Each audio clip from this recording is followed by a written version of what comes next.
Netypické pomôcky si na prešovskej elektrotechnickej priemyslovke už tlačia študenti na 3D tlačiarni. Ako prvé si vyrobili podvozky na robotické autíčka. Tlačením pomôcok, ktoré sa ťažko zháňajú, ušetria škole peniaze. Počas týždňa im pomáhali aj kolegovia z Česka a Švédska.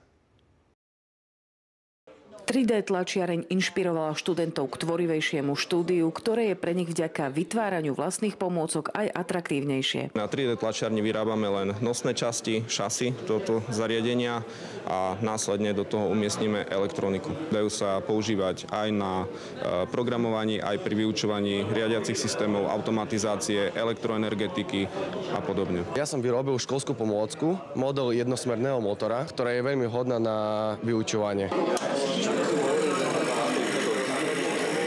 Chcel by som si vyrobiť nejaké vesmírne vozidlo. Študenti si už vytlačili desiatky rôznorodých a atypických pomôcok, napríklad aj veternú elektráreň, reproduktory či robotické autíčka.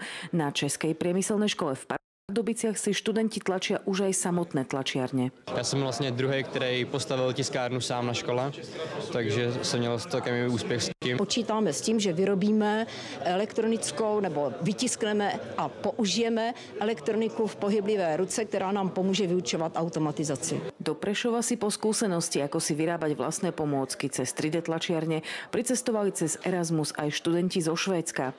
Majú kvalitnejšie tlačiarne, no zatiaľ ich dokážu len obsluhovať. Získal som tu toľko inšpirácie, zaujíma ma tu všetko a v budúcnosti to chcem skúsiť aj ja. Je to veľmi kreatívne. Školy teraz spoločne pracujú na vlastnej webovej stránke, kde si bezplatne všetci študenti môžu stiahnuť predlohy a návody na vytlačenie jednotlivých učebných pomôcok.